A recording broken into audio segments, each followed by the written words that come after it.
तो hi guys, good morning to all of you. कैसे हैं आप सब लोग और कैसी चल रही है आप लोगों की तैयारी? तो यार अभी हम लोग अपनी क्लास में lecture number 4 introductory micro economics का डिस्कस कर रहे हैं, जिसमें हमने यूनिट नंबर 2 मैनक्यू की जो रीडिंग्स है वही फॉलो कर रहे हैं हम लोग। Unit number 2 chapter number 5 start कर दिया है, इलास्टिसिटी एंड इट्स एप्लीकेशन, जिसका हमने एक एक पार्ट डिस्कस कर लिया है, डिमांड से रिलेटेड, इलास्टिसिटी से रिलेटेड। ठीक है, इसमें हमने सारी टाइप्स ऑफ इलास्टिसिटी के बारे में अच्छे से समझ लिया है। ठीक है, and also the method, right. तो अभी हम लोग यहीं से कंटिन्यू कर रहे हैं, तो कॉपी पेन निकाल लीजिए और बढ़िया बढ़िया से नोट्स यहाँ पे बनाइएगा। और हाँ दोस्तों, हमारा एक व्हाट्सएप ग्रुप है, यहाँ पे हम लोग काफी डिटेल्स वगैरह प्रोवाइड करते रहते हैं रेगुलर बेसिस पे। जैसे जो जो क्लास होती जाएगी उसके नोटिफिकेशन आपको व्हाट्सएप ग्रुप पे मिल जाएगी। यूनिट नंबर 2 कंप्लीट होता ही इसके जो नोट्स है, क्लास नोट आपके लिए व्हाट्सएप ग्रुप पे फॉरवर्ड कर दिए जाएंगे, तो उनको ज्वाइन कर लीजिएगा। उसका लिंक मैं वीडियो के डिस्क्रिप्शन में आपको प्रोवाइड कर रहा हूँ। ठीक है, तो शुरू करते हैं। ठीक है, लेट्स बिगिन। तो यार अभी जो मैं टॉपिक आपके साथ कवर करना चाहता हूँ, that is the different shapes of the demand curve. तो आप यहाँ पे हेडिंग लिखिएगा। ठीक है, heading is different shapes of demand curve. एक बार देख लेते हैं इसको। Okay, perfect. हेडिंग है different shape of demand curve. देखो, हमने अभी तक जितने भी पार्ट पढ़े हैं इसके, ठीक है, तो हमें वहां पे शेप्स के बारे में नहीं बताया गया। ठीक है, हमें किसी ने भी नहीं बताया, मतलब कितने इंसान हमने अभी तक शेप्स के बारे में नहीं पढ़ा।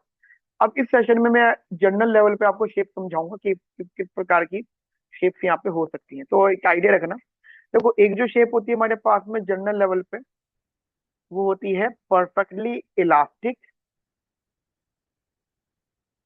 अब इसका मतलब क्या हो जाता है परफेक्टली इलास्टिक का मतलब? That is horizontal. जब भी मैं कहता हूँ परफेक्टली इलास्टिक, इसका मतलब होता है हॉरिजॉन्टल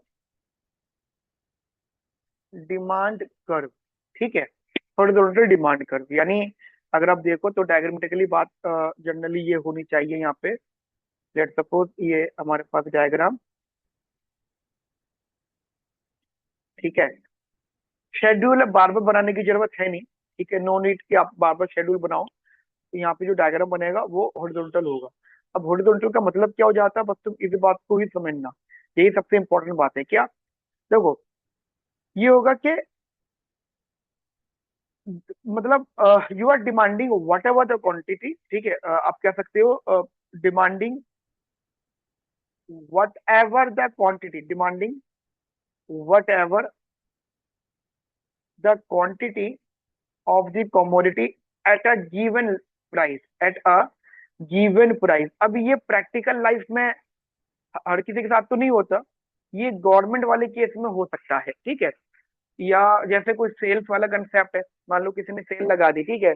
अब 100 रुपए सेल है, 200 रुपए सेल है, 500 रुपए सेल है जनरली। तो लोग आएंगे, अब कोई आदमी एक क्वांटिटी खरीदे या 100 क्वांटिटी खरीदे उस पर्टिकुलर शॉप से पर्टिकुलर टाइम पीरियड में, तो वो उसी प्राइस पर आएगी। तो you are demanding whatever the quantity till infinity. अब देखो, टिल इन्फिनिटी इसका मतलब बस सिंपली ये हो जाता है, जब आप, अब देखो सबसे पहले तो ये है, जैसे मान लो आपकी लास्ट स्टेज ऑफ डिमांड है, फॉर्मूला आपको पता है। अच्छा, मैं आपको एक बात बताना चाहता हूँ, इस बात को दिमाग में रखना कि जब भी हम लोग यहाँ पे इलास्टिसिटी ऑफ डिमांड का फॉर्मूला लिखेंगे, तो पहली बारी में तो हम फॉर्मूले में माइनस साइन लगा देंगे, बट जब भी हम इसका कंक्लूजन लिखेंगे कुछ भी, जैसे जो मैं अभी बताने वाला हूँ, तो वहां पे आपको माइनस साइन नहीं लगाना। ठीक है, तो मैं अभी इसका जनरली एक बार लिख के फिर बाद में मैं हटा दूंगा। Percentage change in quantity demand upon में परसेंटेज चेंज इन प्राइस। ठीक है, और मैंने इसको यहाँ पे मॉड ले लिया, ऑलवेज अ पॉजिटिव। ठीक है, मैं बताना चाहता हूँ कि जो माइनस साइन होता है that represent only the direction, तो वो डायरेक्शन ही रिप्रेजेंट करेगा। ठीक है, अभी जब आप सीखोगे मेरे साथ में चीजें, तो मैं सिखाऊंगा आपको कि जो दूसरी यूनिवर्सिटीज है जिन्होंने इकोनॉमिक्स पे बहुत ज्यादा काम किया हुआ है, उनके क्या स्ट्रिक्ट इंस्ट्रक्शन होते हैं इन सब चीजों पे। ठीक है, तो अब एक बार बताओ, प्राइस में कोई चेंज नहीं आ रहा, there is no change in prices, price में कोई चेंज नहीं है, सेल लगी हुई। ठीक है, and quantity you can, quantity you can demand what ever the quantity, तो यू कैन से दैट कि सर ऐसा हो जाएगा कि ऊपर तो कुछ टर्म होगा, नीचे जीरो होगा, दैट दैट बिकम्स इन्फिनिटी। तो परफेक्टली इलास्टिक का मतलब हो जाता है infinity, you are consuming whatever the quantity. समझ में आई मेरी बात आपको या नहीं आई, ये बताओ पहले बढ़िया तरीके से क्लियरली, है ना। तो एक तो हो गया केस ये वाला, जैसे मैंने यहाँ पे एग्जांपल दे दिया सेल्स वाला, तो सेल वाला एग्जांपल आप ले सकते हो। ठीक है, आप एग्जांपल के तौर पे सेल्स ऑफर, अगर सेल्स ऑफर है तो वो हो सकता है, या गवर्नमेंट वाला भी पॉइंट हो सकता है कि गवर्नमेंट कहती है कि वाला प्राइस हम पे करेंगे, अब जितनी क्वांटिटी हम लेना चाहे ले सकते हैं। ठीक है, ये वो केस। सेकंड हमने यहाँ पे रखा परफेक्टली इलास्टिक।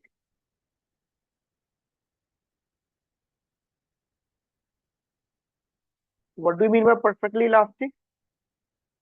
इसका एक जनरल मतलब ये हो जाएगा, जनरली ये सिर्फ सब चीजें सेम रहेंगी। पहले हम इसको डायग्राम से समझ लेते हैं। ठीक है,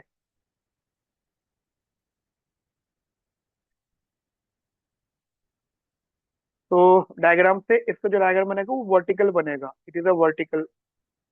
अच्छा, एक चीज मैं आपको बताना चाहता हूँ, इलास्टिसिटी ऑफ एंड स्लोप में इनवर्स रिलेशनशिप होता है। ठीक है, मतलब अगर आप इलास्टिसिटी बोल रहे हो और आप डायग्राम का स्लोप बोल रहे हो, तो slope is a different, slope मतलब इसका इनवर्स होगा। ठीक है, तो वो चीज ध्यान रखना, अभी कभी यूज होती है तो उसके बारे में आपको मालूम होना चाहिए। ये हो गया प्राइस, ये हो गया क्वांटिटी। तो सेइंग दैट कि सर यहाँ पे जो होता है जनरली, एक तो जैसे वहाँ हॉरिजॉन्टल था, तो यहाँ पे वर्टिकल डिमांड कर्व होगा। ठीक है, and demanding demanding same quantity eight what ever the price.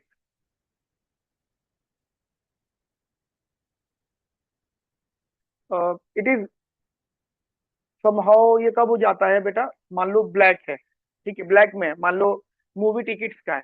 ठीक है, ब्लैक मार्केटिंग हो रही है, अब मूवी टिकट की ब्लैक मार्केटिंग हो रही है, सबको पता होती है, या और किसी चीज की। तो वही सेम चीज, मान लो मूवी टिकट है, मैंने पहले टिकट बुक कर दिया, तो शाहरुख खान की, सलमान खान की, या ऋतिक रोशन की, मतलब एक टॉप लेवल के जो एक्टर्स हैं, ठीक है, इनकी मूवी आ रही है, या आप जिसे मानते हो आपकी नजर में जो बहुत टॉप की मूवी होगी। ठीक है, तो आपने पहले बुक कर लिया टिकट, पहले ही बुकिंग कर ली, तो वो हो गया एक अमाउंट पे। ठीक है, अब तो ऐसा कम हो गया, पहले बहुत होता होता था ब्लैक मार्केटिंग।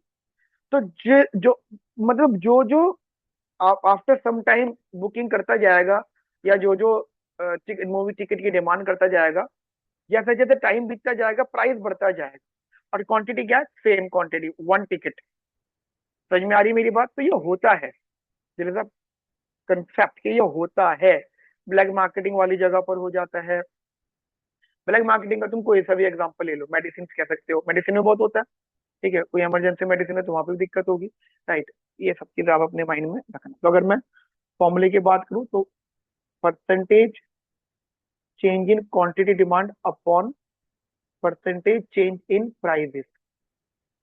तो अगर आप देखोगे, तो पहली बात तो मैं यहाँ पे मॉड ले लूंगा, ये अधिकार है मेरा। ठीक है, तो जनरली आप माइंड में रखना, यहाँ पे नो चेंज इन क्वांटिटी। ठीक है, तो क्वांटिटी में कोई चेंज नहीं, तो यहाँ पे जो आपकी इलास्टिसिटी आएगा, that is equal to zero. Got it? Example में आप ब्लैक मार्केटिंग समझ सकते हो।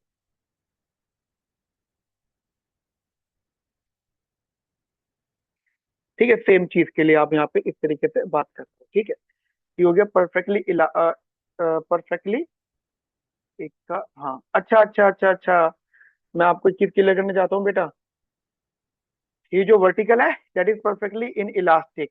वो लिखते हुए ध्यान नहीं दिया मैंने गलती से, वो जब मैं बोल रहा उसको तब मुझे याद आया। 5 प्रकार की होते हैं, परफेक्टली इलास्टिक हो गया, परफेक्टली इन इलास्टिक हो गया। ठीक है, उसके बाद में आएगा यूनिटरी इलास्टिक। अब यूनिटरी इलास्टिक में जनरली होता है यूनिटरी इलास्टिक,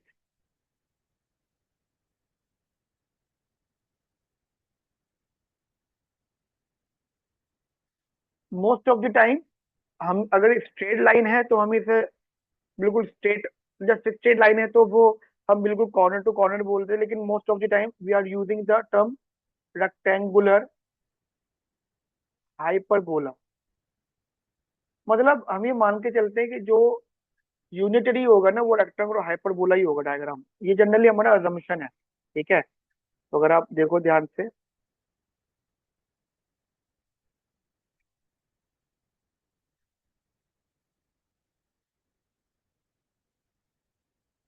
ठीक है, तो ये कुछ ऐसा बन जाना चाहिए। ठीक है बेटा, तो जनरली कोई भी आप एग्जांपल यहाँ पे ले सकते हो। यहाँ पे कोई वटर वर्ड नहीं आएगा, यहाँ पे नॉर्मल आएगा। ठीक है, आप यहाँ पे कह सकते हो simply, there is a same, there is a same percentage change in quantity, demand and prices of the commodity.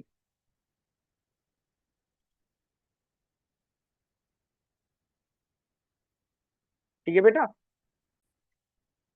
ठीक है, तो देर इज अ सेम, इस प्रकार की चीज है। अगर आप जनरली देखो भी तो परसेंटेज इलास्टिसिटी ऑफ डिमांड में percentage change in quantity demand upon में परसेंटेज चेंज इन प्राइसेस। ठीक है, तो यहाँ पे मैंने पहले मॉड ले लिया, और अब जो हम इसको रखेंगे दैट इज वन, मतलब सिमिलर चेंज है यहाँ। ठीक है बेटा, तो एक ही। अब उसके बाद में जो दो हैं, उसके बाद एक होता है लेस इलास्टिक, एक होता है मोर इलास्टिक। ठीक है, जैसे परफेक्ट हो गया। अब फोर्थ अपन लोग लेंगे यहाँ पे, दैट इज मोर इलास्टिक। अब ये ना मोर इलास्टिक वाला कंसेप्ट है, मोर इलास्टिक वाला, इसमें हमारा जो डायग्राम बेसिकली होता है और वो फ्लैटर होता है। ठीक है, अगर मैं डायग्राम यहाँ पे आप लोगों के लिए बनाऊं तो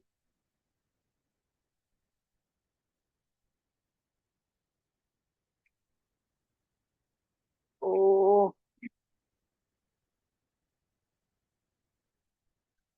फ्लैटर में ये कुछ ऐसा बन जाएगा।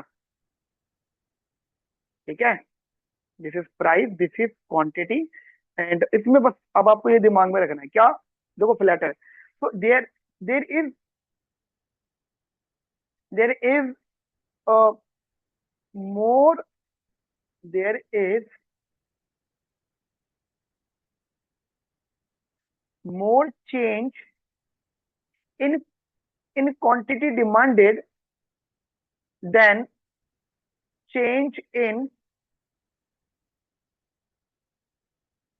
प्राइजेस। ठीक है, यानी मैं अगर फॉर्मूले की तरह बात करूं तो पीडी का जो फॉर्मूला होता है with minus sign, percentage change in quantity demand upon में परसेंटेज चेंज इन प्राइसेस, ये जो फॉर्मूला होता है स्टैंडर्ड फॉर्मूला, इसी के हिसाब से मैं आपसे बात करूं कि दोनों सेम होता है, तो ईडी जो होगा ना आपका that is more than one होगा। ठीक है, लास्ट यूनिट ऑफ डिमांड जो होगा वो एक से ज्यादा होगा, क्योंकि ऊपर जो न्यूमिनेटर बहुत ज्यादा है, डिनोमिनेटर कम है। सिमिलरली फिफ्थ पॉइंट अगर मैं यहाँ पे आपसे बात करता हूँ, दैट इज लेस इलास्टिक। ठीक है,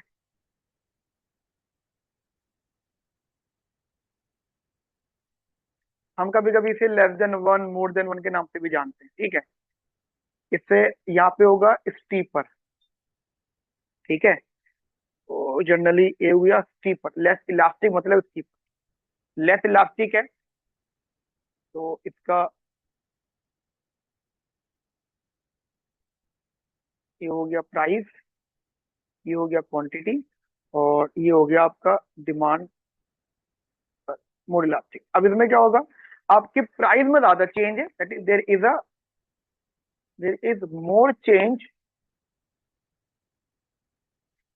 इन prices than change in quantity demanded. ED की अगर आप बात करते हो, percentage change in quantity demand upon percentage change in price, ये हमने मॉड में ही लेना है। तो आप कह सकते हो इलास्टिसिटी ऑफ डिमांड जो आएगी that is less than one, it is basically less than one. समझ में आ गई मेरी बात आपको, तो ये चीज आप थोड़ी सी अपने दिमाग में रखिएगा, that is basically less than one. I hope आपको ये मेरी बात समझ में आ गई हो। ठीक है, आगे बात करते हैं। अब जो अगला टॉपिक हम लोग यहाँ पे बेटा कवर कर रहे हैं,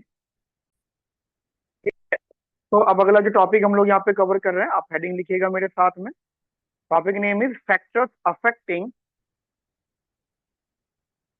factor affecting price elasticity of demand, price elasticity of demand। ठीक है, ये एक आइडिया आपको लेना है बेटा यहाँ पे, ठीक है। This is a very important concept जो आपको आइडियाज यहाँ पे रखने हैं। बुक में भी देखोगे तो हाँ ठीक है, डन है, ओके। तो बेसिक लेवल पे अगर हम देखते हैं जल्दी से, तो सबसे पहला टॉपिक हमारे पास आता है, that is availability, availability of close substitute. ठीक है, availability of close substitute, right. अब एक छोटी सी बात आप लोग समझोगा ये मेरे साथ में, अवेलेबिलिटी ऑफ क्लोज सब्स्टिट्यूट में दो ही बातें हो सकती हैं, या तो उस कमोडिटी का ज्यादा क्लोज सब्स्टिट्यूट अवेलेबल है, ठीक है, या तो उस कमोडिटी का मतलब बहुत सारे क्लोज सब्स्टिट्यूट अवेलेबल है, या फिर थोड़े से अवेलेबल है। मान लो लेट सपोज मैं आपको देता हूँ अवेलेबिलिटी ऑफ क्लोज सब्स्टिट्यूट, अगर मोर है, let suppose more goods are available, more goods are available which is related to the other, या तो आप ऐसे लिख लो, या फिर आप ऐसे लिख लो,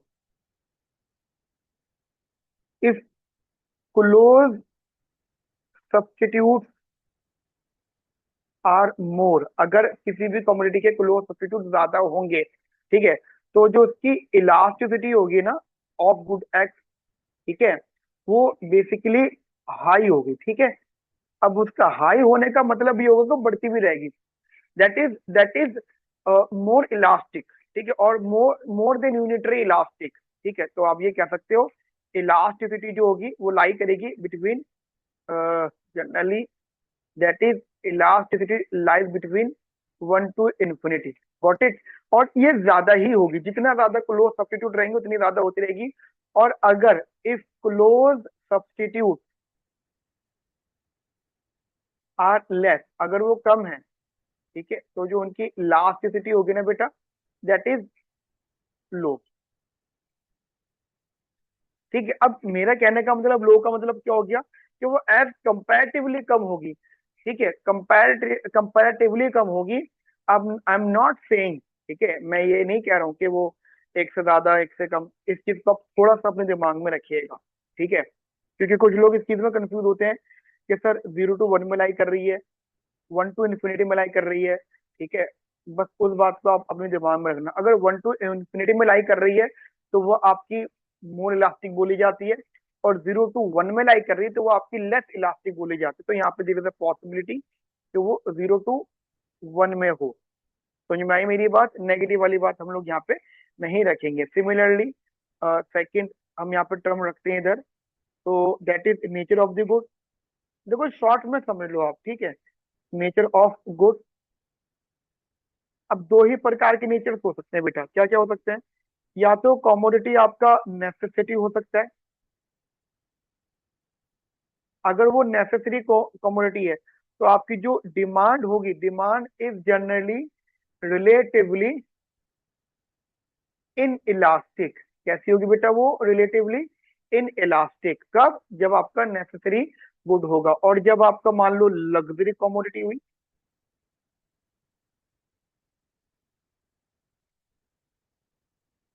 ठीक है, तो your demand is relatively elastic, ठीक है। समझ में आ गई मेरी बात आपको बेटा बढ़िया तरीके से। ऐसे ही generally income of the consumer की बात कर लेते हैं अपन लोग, लेट सपोज इनकम, मतलब दीज आर दी फैक्टर जो अफेक्ट करते हैं इनकम ऑफ कंज्यूमर, ठीक है। तो इनकम ऑफ कंज्यूमर, अब ये भी वही बात आ जाती है, मान लो अगर किसी भी कंज्यूमर की हाई इनकम है, ठीक है, ऑब्वियसली बात है उसकी परचेजिंग पावर ज्यादा होगी, तो हाई इनकम है तो डिमांड जो होगी वो रिलेटिवली इन इलास्टिक होगी। अब इन इलास्टिक का मतलब क्या होता है, रिलेटिवली मतलब 0 to 1 में लाई करेगी यहाँ, ठीक है। तो मैं उसी चीज की आपसे बात करूँ, मतलब प्राइस में बहुत ज्यादा चेंज आएगा तो ही, मतलब प्राइस बहुत ही ज्यादा हाई होगा तो ही क्वांटिटी थोड़ी बहुत कम करेंगे, अमीर आदमी ही है, ठीक है, मैं उसकी बात कर रहा हूँ। तो आपकी जो डिमांड है that is relatively in elastic, relatively in elastic, ठीक है। और अगर लो इनकम है किसी की, तो थोड़े से ही प्राइस के चेंज में डिमांड इज रिलेटिवली इलास्टिक, ठीक है, ठीक है बेटा। तो अगर हमारी हाई इनकम है तो हमारी डिमांड रिलेटिवली इनइलास्टिक होगी, और अगर लो इनकम है तो बेटा डिमांड हमारी रिलेटिवली इलास्टिक होगी। अब इनके बारे में हम लोग आगे डिटेल में देखेंगे जब हमारा कुछ एप्लीकेशन बेस्ड क्वेश्चन आएंगे, ठीक है। एंड आफ्टर दैट ये चीज टाइम पे भी डिपेंड करती है। तो another factor is the time period. Let's suppose time period. अब एक बात बताओ, हमने बोला हमारा टाइम पीरियड मतलब शॉर्ट रन की बात कर रहा हूं मैं। कोई भी कमोडिटी है, उसका वो कमोडिटी शॉर्ट रन के लिए अवेलेबल है। अब शॉर्ट रन के लिए अवेलेबल का मतलब क्या हो जाता है, जैसे रेनी सीजन है, बारिश हो रही है, बारिश का समय आपको पता है बहुत लिमिटेड होता है, ठीक है। अगर मैं अभी अभी के क्लाइमेट की बात करूँ तो सबसे ज्यादा गर्मी हो गई, फिर सर्दी हो गई, एग्जाम्पल दे रहा हूँ मैं आपको, जनरली ये कोई भी क्लाइमेटिक चेंजेस है, ठीक है। या कोई भी ओकेशन है, कोई कोई भी फेस्टिवल है, ठीक है। तो उसके बेसिस पे डिमांड वगैरह होती है। अब वो डिमांड जनरली, अगर आप शॉर्ट रन की बात कर रहे हो तो जो डिमांड होगी जनरली, ध्यान रखना, डिमांड इज इन इलास्टिक। उस कमोडिटी की जो डिमांड होगी बेटा वो इन इलास्टिक होगी। और ये जो टर्म्स है तुम्हें इसको समझना पड़ेगा। इन इलास्टिक का मतलब होता है लेस इलास्टिक। जब कभी भी दिमाग में रखना हो कि what do mean by in elastic, elastic अगर मैं सिंपली वर्ड यूज करूं इन इलास्टिक तो इसका मतलब होता है लेस इलास्टिक या वन से कम। और जब मैं कहूँ इलास्टिक तो वन से ज्यादा। और जब मैं कहूँ परफेक्टली इलास्टिक तो यानी इन्फिनिटी। जब मैं कहूँ परफेक्टली इन इलास्टिक तो इसका मतलब जीरो। तो दीज आर दी थिंग्स जो आपको अपने माइंड में रखनी है, ठीक है। और अगर मैं बोलता हूँ कि बेटा ये लॉन्ग रन है, let's suppose it is a long run, so you can understand this concept. So your demand is elastic, ठीक है बेटा, your demand is elastic. Are you getting my point here? ठीक है। तो अब अपन लोगों ने जो चीजें पढ़ी है, अवेलेबिलिटी ऑफ फ्लो सब्स्टिट्यूट पढ़ लिया, नेचर ऑफ गुड्स पढ़ लिया, इनकम पढ़ लिया, और टाइम पीरियड को भी हमने यहाँ पे स्टडी कर लिया। दो छोटे छोटे पॉइंट्स और हैं।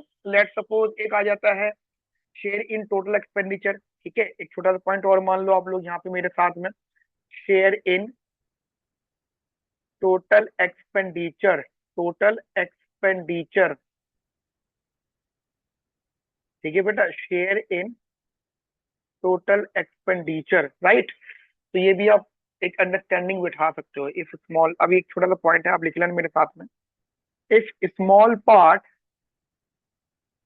If small part of income, of income is spent, is spent on a good, on a good, then its then its demand is relatively, या डिमांड इज इन इलास्टिक। मतलब किसी भी कमोडिटी पे अगर आप अपनी इनकम का थोड़ा सी पार्ट जो है खर्च कर रहे हो, स्मॉल पार्ट, ठीक है, खर्च कर रहे हो, तो उस गुड की जो डिमांड होगी बेटा वो इन इलास्टिक होगी। एंड अदरवाइज दूसरा वाला कंसेप्ट, अगर आप अपनी किसी भी कमोडिटी पे एक सिग्निफिकेंट अमाउंट खर्च कर रहे हो, ठीक है, लेट सपोज इफ ये सेम पार्ट, या इसका आप इसको ऐसे लिख लो, that is demand for good,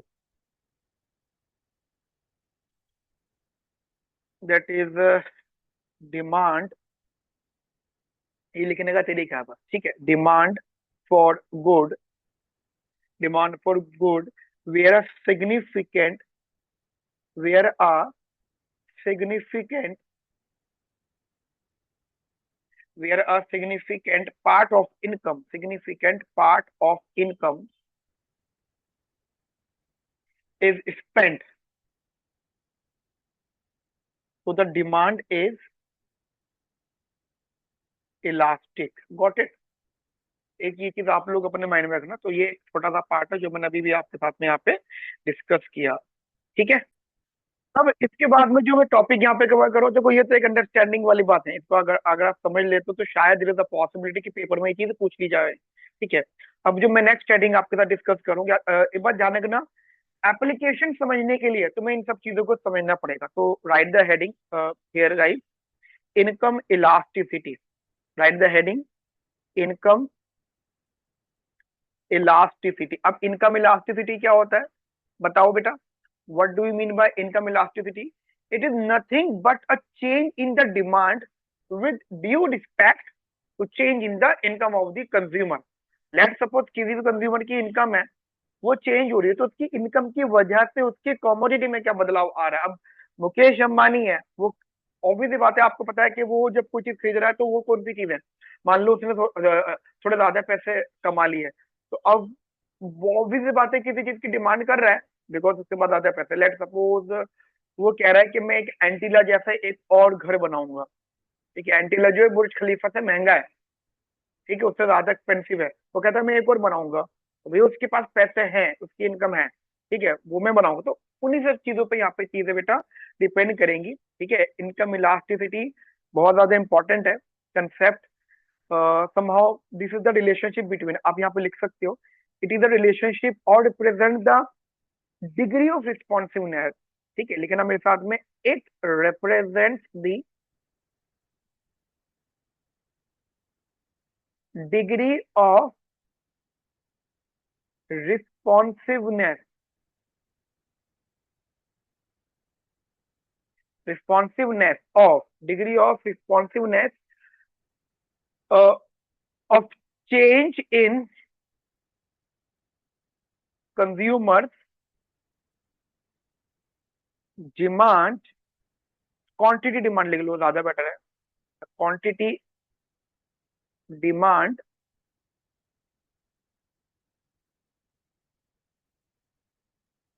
due to change in income of the consumer।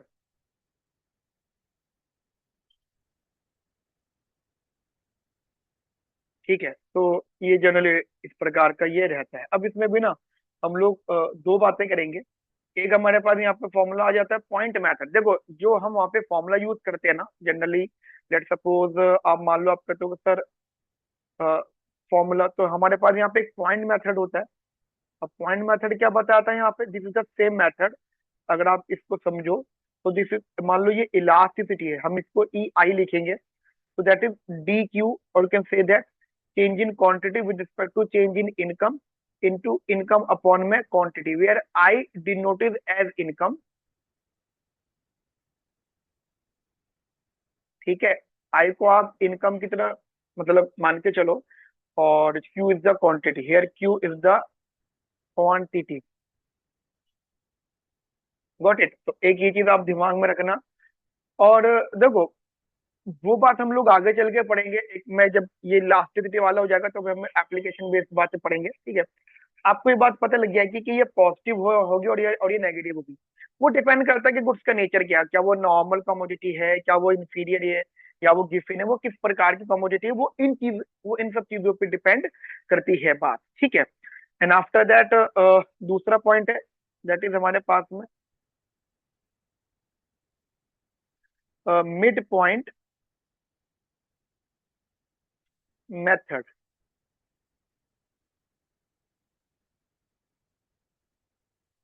ठीक है, the mid point method. And what is the mid point method here?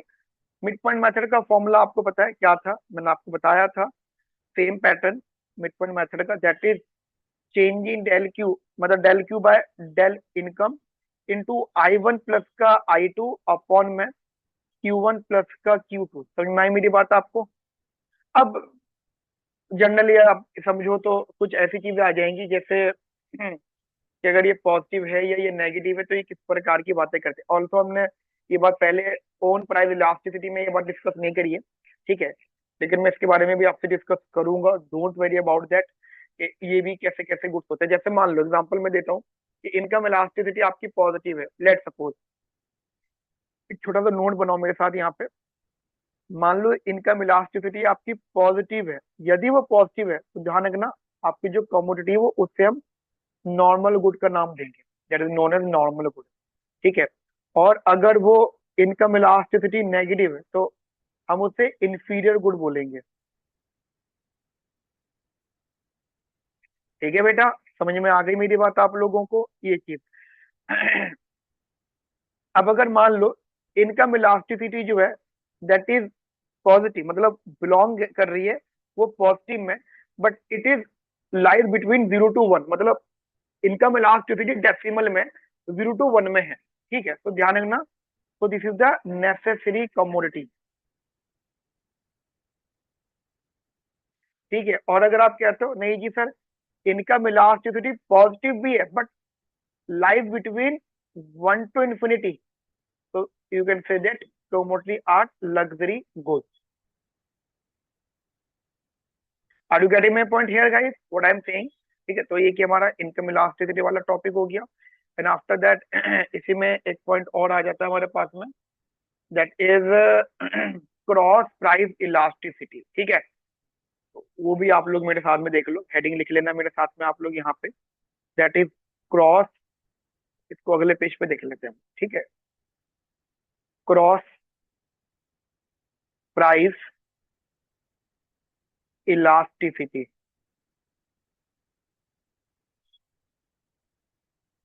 ठीक है बेटा, क्रॉस प्राइस इलास्टिसिटी होता है क्या है? क्रॉस प्राइस इलास्टिसिटी इसका मतलब हो जाता है कि you are calculating the magnitude और the degree of responsiveness of good X, but the changes is not the own, right? Changes own price में नहीं होगा, changes are basically of related good, other good, दूसरे goods का change होगा यहाँ पर, own good का नहीं होगा। तो this is the degree of responsiveness to calculate the change in quantity with respect to change in the related goods prices, not own good prices। ठीक है, तो ये चीज आप थोड़ी सी अपने दिमाग में रखना। Let suppose we have two goods X and Y. ठीक है, तो आप पहले तो इसकी डेफिनेशन ही लिख लो कि it represent the degree of, it represents the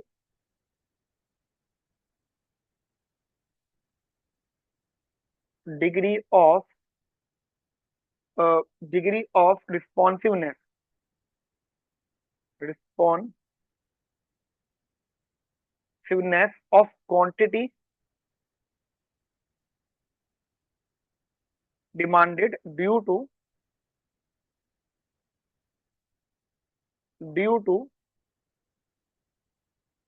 change in price of other good, change in price of related good। ठीक है, related good। Are you getting my point?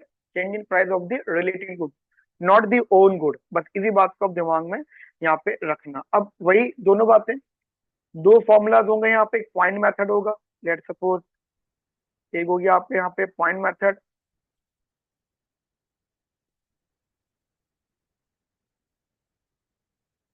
ठीक है, पॉइंट मेथड वही है जो मैंने आपको बताया। लेट सपोज दो गुड्स हैं, तो क्रॉस ईसी कह दो आप इसे, तो that is change in quantity of good X with respect to change in price of good Y into P Y upon में क्यू एक्स। ठीक है, एंड अगेन अब ये जो पॉजिटिव होगी नेगेटिव होगी तो अगेन वो डिपेंड करता है। ठीक है, तो एक ये फॉर्मूला आपके पास आ जाता है, एक फॉर्मूला आपके पास आता है let suppose the mid point method, वो कभी कभी यूज करवा लें अगर by using the mid point method, तो आप मिड पॉइंट मेथड से भी इसको बता सकते हैं। ठीक है, तो मिड पॉइंट मेथड में आपकी इलास्टिसिटी आ गई, that is change of Q upon में change of price, that is Q X P Y. But ये जो ये होगा पी वाई प्लस का पी वाई, मतलब 1 and 2, and Q X 1 Q X 2। इसका मतलब ये हो गया ना, कॉमोडिटी गुड वाई है लेकिन प्राइसेस दो पीरियड के हैं। ठीक है, तो कॉमोडिटी तो गुड वाई रहेगी लेकिन प्राइसेस ये दो पीरियड के ही रहेंगे। अब आप बोलोगे सर अगर लेट सपोज, एक छोटा सा नोट, अगर आप कहते हो कि सर मान लो, लेट सपोज मान लिया हमने कि कि जो इलास्टिसिटी, क्रॉस प्राइस इलास्टिसिटी, वो पॉजिटिव है। यदि वो पॉजिटिव है तो जो कमोडिटीज होंगे वो सब्स्टिट्यूट होंगे। ठीक है। और अगर ईसी नेगेटिव होगा तो वो कॉम्प्लीमेंट्री होंगे।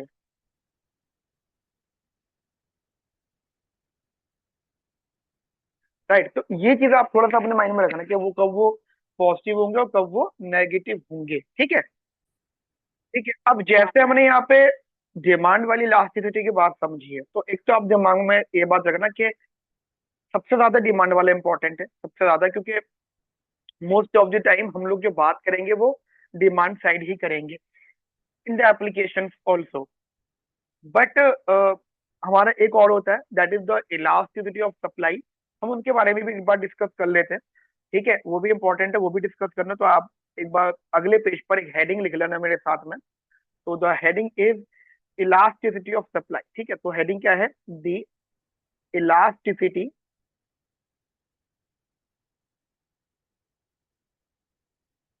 Elasticity of supply. ठीक है।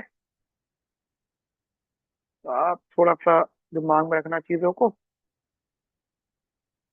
डिस्कस इसके बारे में हम लोग करते थे। ठीक है, तो जैसे आपने सप्लाई कंसेप्ट पढ़े थे। ठीक है, सप्लाई कंसेप्ट क्या था कि relationship, generally positive relationship between price and the quantity supplied by the supplier. ठीक है। अब ऐसी सप्लाई, इलास्टिसिटी ऑफ सप्लाई भी वही सेम होता है। It measures the magnitude. ठीक है। तो how much you change the quantity supplied if if the price has been changed. Right. जो प्राइस अगर चेंज होते हैं मार्केट के अंदर, तो आप बेसिकली क्या किस प्रकार अपनी क्वांटिटी को चेंज करेंगे। एक छोटी सी डेफिनेशन जो आप अपने पास एक बार लिख लीजिए, जो काम की आपके लिए रहेगी। ठीक है, तो लिखिएगा मेरे साथ में। A measure a measure of how a measure of how much the quantity supplied of good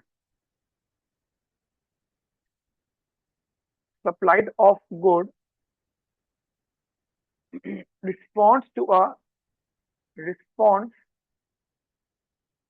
to a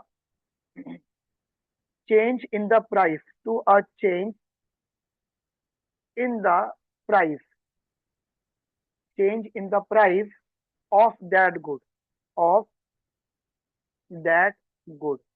ठीक है, of that good, computed as computed as the percentage change the change percentage change in quantity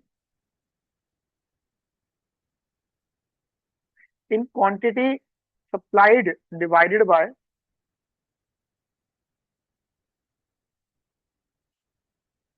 divided by supplied divided by the percentage change in price, by the percentage change in price। ठीक है, तो ये एक short definition है जो आप इसको बेटा थोड़ा सा समझ लीजिएगा। ठीक है। ठीक है। अच्छा, अब बात आती है जनरली इसके फॉर्मूले की। तो what type of formula we are using here? तो the elasticity of supply we can write as the percentage change in quantity supply upon में परसेंटेज चेंज इन प्राइसेस। ठीक है, एंड नो डाउट ये भी वही बात बताता है जो, देखो, जो जो आपने डिमांड में सीखा है ना बेटा, वही चीज आपको सप्लाई वाले सेंस में भी आपको यहाँ पे रखना है। उसी प्रकार की यहाँ पे टर्म्स हमें यहाँ पे अंडरस्टैंड करनी होंगी। ठीक है, तो एक फॉर्मूला ये वाला हो गया, उसका राइट, या आप ऐसे भी लिख सकते हो इसको, del Q S by del P into P upon में क्यू एस। और जैसे हमने डिमांड वाले में तो ये बात बोल दिया करते थे कि वो नेगेटिव होगा, वो पॉजिटिव होगा, बट यहाँ पे नहीं, ऐसा नहीं बोलेंगे। यहाँ पे जनरली पॉजिटिव ही होगा। मतलब सप्लायर यहाँ पे ऐसा नहीं होगा कि वो प्राइस बढ़ने पर कम डिमांड वाला सेंस यहाँ पे है ही नहीं। ठीक है, तो एक ये चीज आप लोग अपने दिमाग में रखना बेटा। ठीक है, ज्यादा कुछ इसमें है नहीं। उसके बाद में इलास्टिसिटीज वगैरह आ जाएंगे। ठीक है, तो यहाँ पे आ गई shapes of the supply curve. Let suppose आप यहाँ पे डायग्राम बनाते हो, तो डायग्रामेटिकली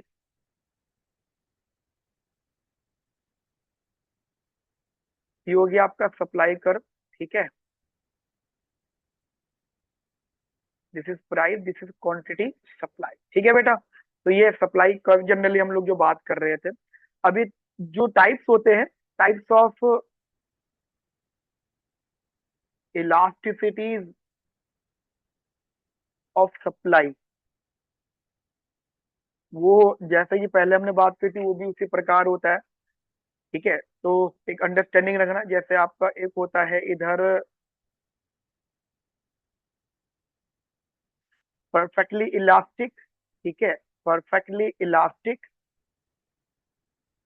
तो उसका मतलब हो जाता है बेटा, ये बहुत छोटा सा टॉपिक है, इसको जैसे आइडिया आप ऐसे रख सकते हो, परफेक्टली इलास्टिक उस सेंस में आपको हो जाता है कि जो इलास्टिसिटी ऑफ सप्लाई है दैट इज इन्फिनिटी होगी। ठीक है, और अगर आप इसका डायग्राम बनाते हो तो परफेक्टली इलास्टिक में हॉरिजॉन्टल बनेगा। ठीक है, सप्लाई करो, लेट सपोज अगर तुम यहाँ पे बना भी लो, जो चीज तुमने वहां पे पढ़ी थी वही सेम चीज आएंगी यहाँ पर भी। Price and quantity, and this is the supply. ठीक है, horizontal, right. And after that second हो गया परफेक्टली, सेम वही होगा, परफेक्टली इन इलास्टिक। ठीक है, और इसका मतलब हो जाएगा वर्टिकल। ठीक है, यानी इलास्टिसिटी ऑफ सप्लाई जो होगा बेटा ये जीरो हो जाएगा। ठीक है, और यदि आप इसका डायग्राम बना ले तो मेरे साथ में,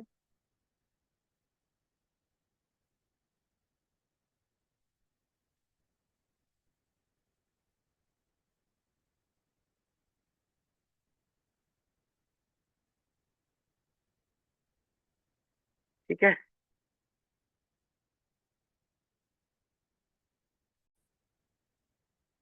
ठीक है, तो ये बनेगी आपकी वर्टिकल सप्लाई। ठीक है बेटा, this is price, this is quantity, what is. ऐसे ही आपकी स्टीपर फ्लैटर, इस प्रकार एक आपकी बनेगी यूनिटरी। तो थर्ड बनेगी आपकी यूनिटरी इलास्टिसिटी।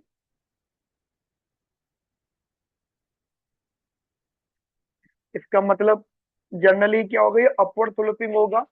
अब यहाँ पे वो रेक्टेंगुलर हाइपरबोला वाली बात नहीं होगी, बट ये अपवर्ड स्लोपिंग बनेगा। ठीक है, जनरली जैसा बनता है यूनिटरी। अब यहाँ पे खास बात क्या होगी कि यहाँ पे जो इलास्टिसिटी ऑफ सप्लाई है वो वन होगी, और जो इसका डायग्राम बेसिकली बनेगा।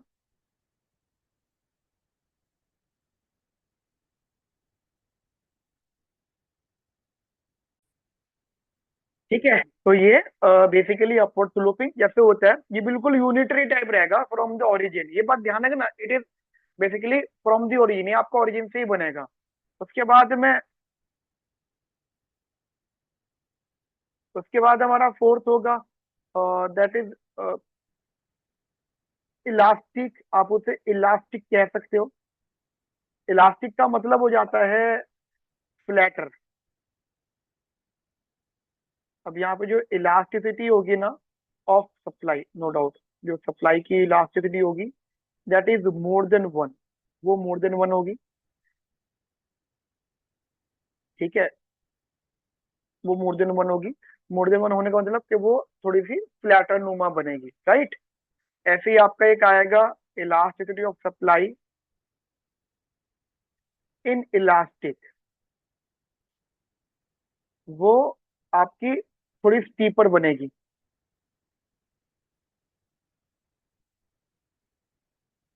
ठीक है, तो जो सप्लाई आएगा वो स्टीपर मतलब एक से कम बनेगी। ठीक है, जैसे मान लो स्टीपर का मतलब मान लो ये, जैसे ये प्राइस ये क्वांटिटी, ये प्राइस ये क्वांटिटी एंड स्टीपर मतलब ऐसे मान लो कुछ इस प्रकार। ठीक है, तो ये चीज आप थोड़ी सी अपने माइंड में रखना, थोड़ा सा इंपॉर्टेंट है। बाकी डिटेल यहाँ से कुछ ज्यादा खास है नहीं, तो डायग्राम आपको बेटा यहाँ पे क्लियर रहने चाहिए, जैसे भी हम यहाँ पे डायग्राम की बात करें। बस यूनिटरी फ्लैट और स्टीपर में फर्क बस इतना सा होना चाहिए कि यूनिटरी जो जो होगा वो most of the time origin से बिलोंग कर, ओरिजिन से आता है। ठीक है, और कोई भी डायग्राम अगर ओरिजिन से आ रहा है तो उसकी इलास्टिसिटी ऑफ सप्लाई 1 होगी, ये एग्जैक्ट है। तो ये चीज आप थोड़ा सा अपने माइंड में रखना, ठीक है। And sometimes it is upward sloping, but वो कर्वेचर फॉर्म में होगा, वो भी हम लोग आगे चल के डिस्कस करेंगे। तो हमारा ना यहाँ पे एक बेसिक आइडिया कवर हो गया। अब हम अगली क्लास में एप्लीकेशन ऑफ इलास्टिसिटी की बात करेंगे। नेक्स्ट क्लास में मिलते हैं with the application of elasticity concept, ठीक है। तब तक के लिए अपना ध्यान रखिए, ख्याल रखिए और बढ़िया से टॉपिक को नोट करिएगा बेटा, ठीक है। मिलते हैं नेक्स्ट क्लास में। Have nice day, thank you, bye, take.